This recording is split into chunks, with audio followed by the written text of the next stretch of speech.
Hey guys, so I'm on with the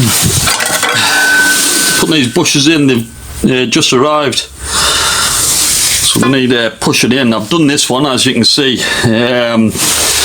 using my 10-ton bearing press, although I'm pushing bushes in rather than bearings.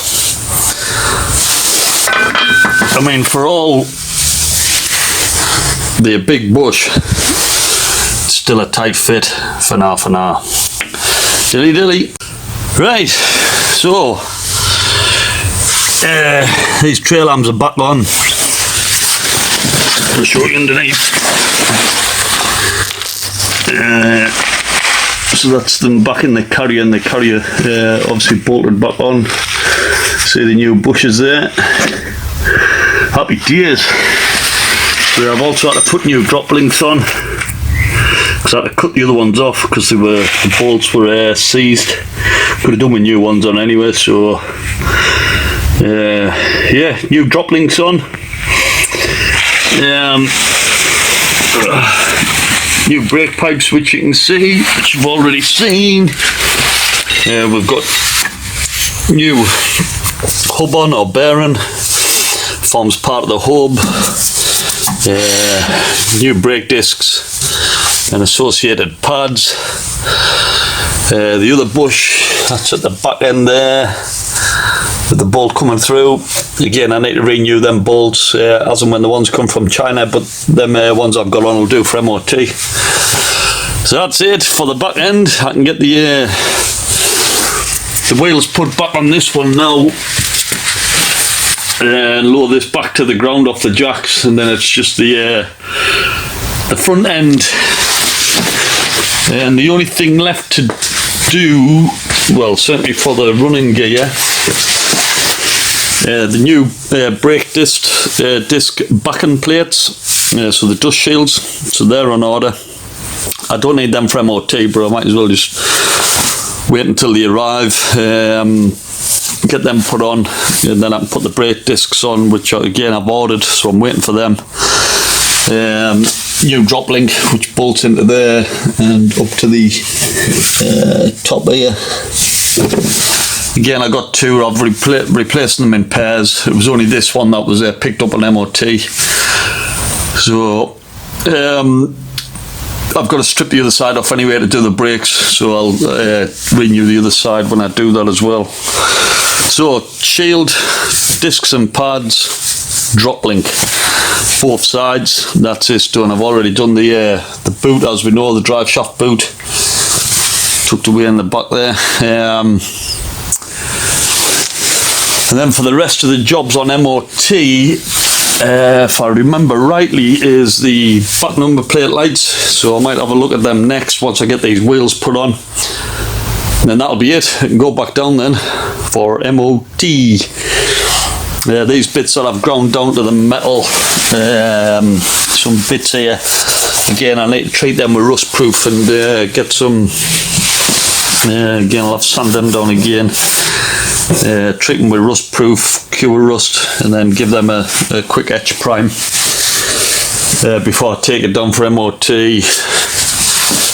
I mean, who knows, I might get it raptored before MOT. It could be a weekend job if I pull my finger out and order the Raptor and go up and get the tint. It's a bit of a big job, like, so I've obviously got to sand all the car down, but we'll see. As I say, I'm waiting on parts now, so whilst I'm waiting I could actually sand the car down, but I don't fancy sanding it down and not raptoring it, because it'll look a bag of bollocks like out on the road. Especially when it's got no MOT, tax or insurance. Naughty. Right, dilly. Had a bit of a tidy up before I crack on with the next job. Service kit's arrived. So I've got a Bosch service kit. So air filter, oil filter, fuel filter. I won't be doing the oil filter. Not yet anyway. There's the oil for it as well. That's the original, well, not original, but it's the OE Quantum. It's what the Volkswagen Audi got to use. So the proper oil for it, PD oil, and the filter ready to go on. I've got the cabin filter as well. Replace that. My timing kit's arrived as well, so I've got the timing belt and water pump. So possibly a job for the weekend. So the reason I'm not doing the oil yet is I've got to run the engine and get it hot and add the engine flush to clean all the galleries out. I don't like just dropping the oil and putting fresh in. I like to have it nice and clean, so I'll wait till I get a tin of that. So fuel filters, it's easy enough on these, just undoing these screws here, torque screws, pull that off, take the old filter out, put the new one in, done. Apart from I need to run VCDS to prime the pump, so it'll basically fill this up, because you don't want the tandem pump running dry, because the tandem pump gets lubricated by the diesel. So you've got to prime this pump. It's either fill it up with diesel before you put the new filter in, or just, if you've got VCDS, which I have, you can just put the setting away and turn the fuel pump in the tank, and that'll fill this up. Right, so that'll be the last job. I'll do the fuel filter and air filter, and that'll do for tonight. Dilly dilly.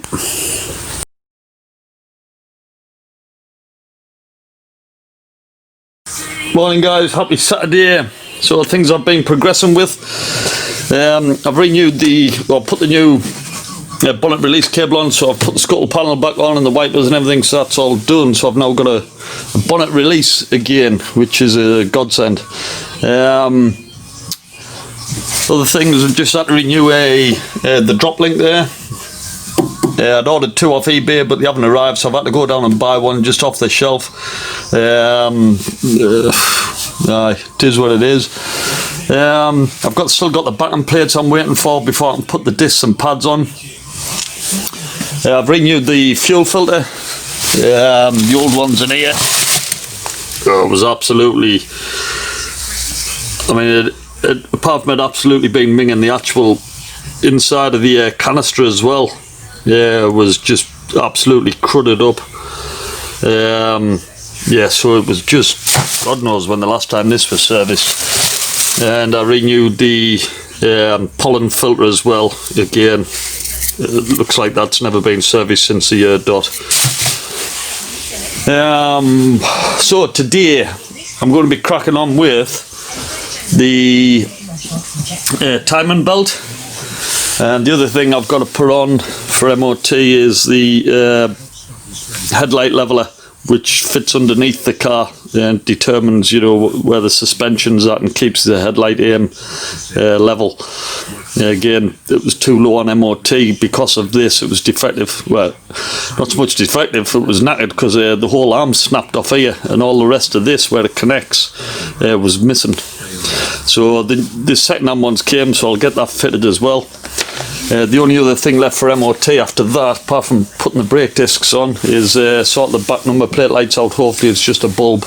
And that'll be the last job to do for MOT at least. But as I say, today I'm going to be cracking on with the timing belt, so I'll just do a separate video as I'm cracking on with that and get that fettled. And then once that's done, I've got the coolant system to flush out as well. So I've bought some coolant flush.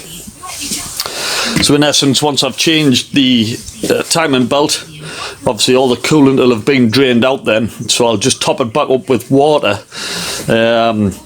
In fact, what I will do first is just blast the whole system out with the high pressure hose, so it flushes everything out. Then top it up with water only, and add the flush, and then basically run it for about 10 minutes with the additive in, and that'll just clean it again, all the galleries, etc., and the matrix, radiator matrix, and the heater matrix within the car as well. Once that's done its job, I can then drain it and then top it back up with the correct coolant. Okay, look forward to the stages of timing belt change. Dilly dilly. Well, would you believe it? I went in for dinner and our lass said the postman's arrived. So the backing plates have came, which is happy days. So I can get them the new backing plates on, the discs on. I don't have to take them back off. Bonus. However, I'm not going to do these now because with the caliper off and the disc and everything, it's given us a little bit more access for the timing belt, so I might as well just leave that as it is, get the timing belt done and water pump, and then yeah, I can build all that back up once that's done. Dilly. Right, first thing was to drain the coolant. I've took the turbo intercooler pipe off, which basically goes into there, ran across here and up there, just for a bit more access here. And also I need to take the pipe off for the radiator. Now there's no drain plug for the radiator on the bottom, which is not ideal because you can't drain all the coolant out then. It's about sort of a third of the way up. Now as I say, there's no drain plug, so you've just got to pull the pipe off. Anyway, it is what it is. The only way I can get all the coolant out of there now is to take the radiator off, to get the rest of the stuff out, but I don't know.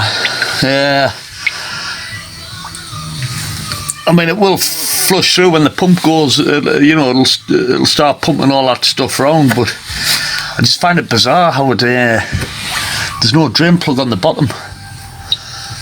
But it is what it is. So that's off. I can now start taking the auxiliary belt off, put my jack underneath, support the engine, because then I need to take support the engine, and then take basically some fuel lines off here, take the coolant header tank off so I can get to the engine mount at the bottom there, undo the bolts on that. Once the engine's supported, I can take the engine mount out, and then I can get all the casing off for the timing belt itself and the coolant pump. Dilly. Right, and so I've took everything off from here, fuel filter, all the lines, coolant lines, coolant header tank, and the engine mount itself. So it's just resting on the jack now, the engine, so there's nothing holding it on the left hand side. So that means I can use the jack now to lift it up and down, because I need to be able to get the bolts that hold this where the engine mount goes onto. So I need to take this bracket off. So that'll be the next task. I can take this cover off now fully, and then I can start taking these bolts off. Dilly. Right, so I've all the covers off now. I've turned the engine, got it at top dead centre, so I've put in my timing pin which locks that cam, and I've had to use a drill bit to lock the other one. So that's sorted. I've got my crank locking tool in, so that's in there, locking the crank so I can't turn, so I can now safely remove said timing belt. It is in a sorry state, this, like, please, it's getting replaced. Got bits of cracking around the teeth and everything. Wasn't going to last much longer, this. Anyway, I've saved it. So just got to undo the tensioner now. So take the tensioner nut off, that'll loosen the belt, and then slide the belt off. Once I got that off, then I can crack on with the water pump, which I'll show you on the next vid. Dilly.